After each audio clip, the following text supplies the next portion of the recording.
C'est simplement une information.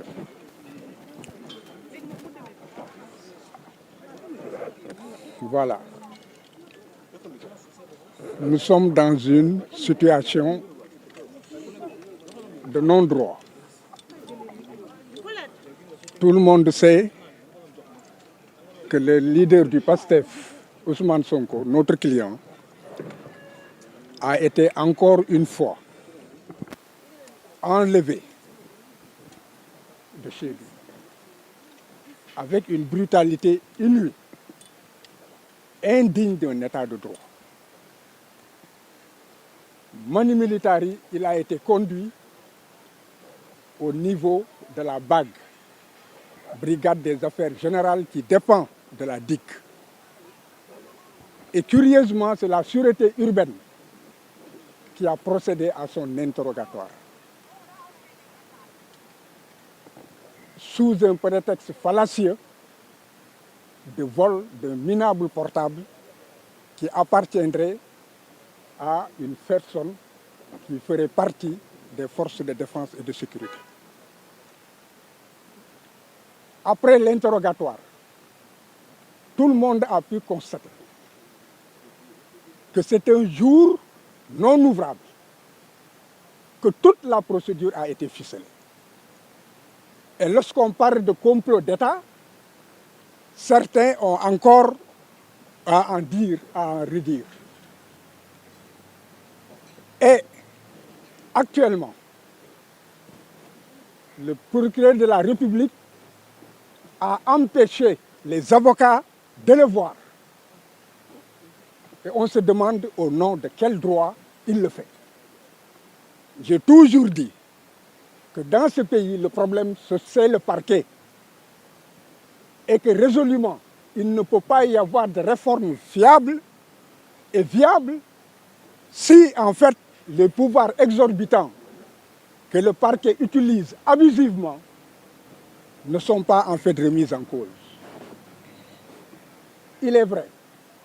que j'ai réussi à le voir. Il est serein. Il est en train de lire son Coran tranquillement. Et je l'ai fait comprendre que si je peux le voir, il n'en est pas ainsi pour les autres. Donc il n'est pas question que je reste avec lui et que je vais demander aux avocats présents de me suivre pour qu'on porte cette anomalie et cette violation encore des droits de la défense au niveau de l'opinion nationale et de l'opinion internationale. Il est manifestement clair que nous sommes dans une dérive autoritaire et la défense elle-même se trouve dans l'impossibilité de rencontrer son client, de s'entretenir avec son client,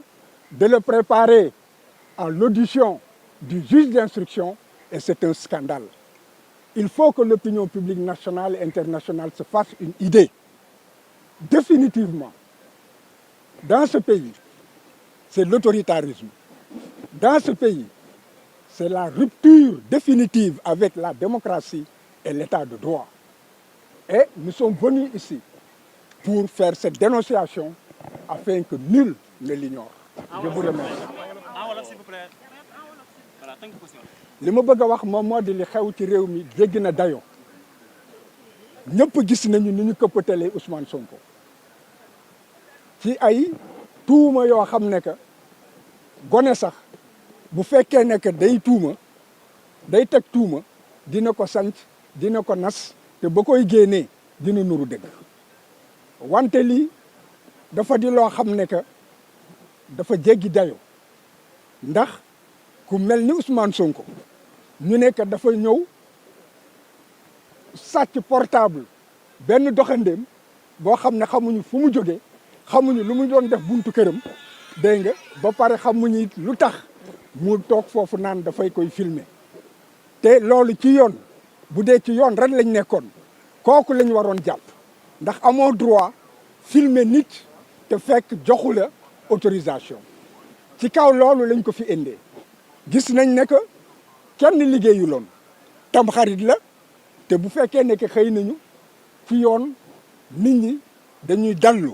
duñu liggéey ñu patam-patame lépp defar lépp ci bés yi nga xam ne que kenn liggéeyul léegi nag boobu ba tey ci li nga xam ne que wax nañ ko avocat yi jottali nañ ma ko ndax ajuma laa fi gëj dégg nga moom moo di que boobu ba tey kenn mënu koo teg bët procureur boofu na ci kawam ci suba si it war na dem janoog juge bi war nañu wax ak moom war nañ ko préparer war na mën a xam bu demee lan la fay fekk war na xam bu fekkee ne dem na naka lay tontoo ak sañ-sañ yi nga xam ne ak àq ak yelleef yi nga xam ne que doomu aadama daf koo am bu fekkee ne que dañ ko topp ci yoon te mu janoog enquêteur wala mu janoog juge d'instruction nee na moo lànk moom moo carré loolu dafa wane ne que fi mu ne mbir mi doole la ñuy jaay mbir mi complot bi ñu doon wax ne que complot la boo xam ne que dafa lalu nit ñi di ko weddi léegi am nañu firnde ne que complot la complot boo xam ne que pour que moom ci boppam sax mu mën a maanaam wax ay mën a topp ay àqam ñu jox ko ay yelleefam loolu lépp dañ cee boof léegi nag loolu laa bëggoon addina bi yëpp yëg ko man gis naa ko wante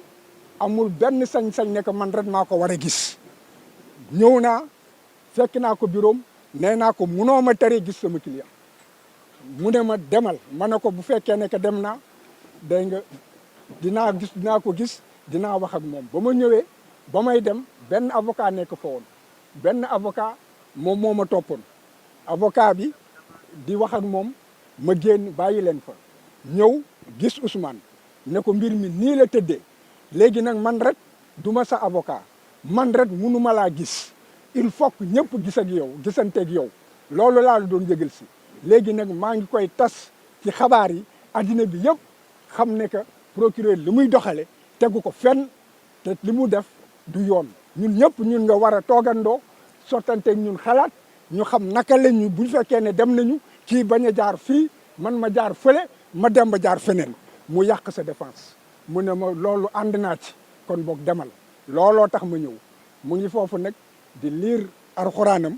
mu ngi tey mu ngi ànd ak gëm yàlla mu ngi ànd ak Pastef tey la gën a dëgër tey la gën a taxaw ci li nga xam ne que looloo ko yëkkati mu di askanu Sénégal loolu laa xabaar boobu laa amoon lu ma fii tas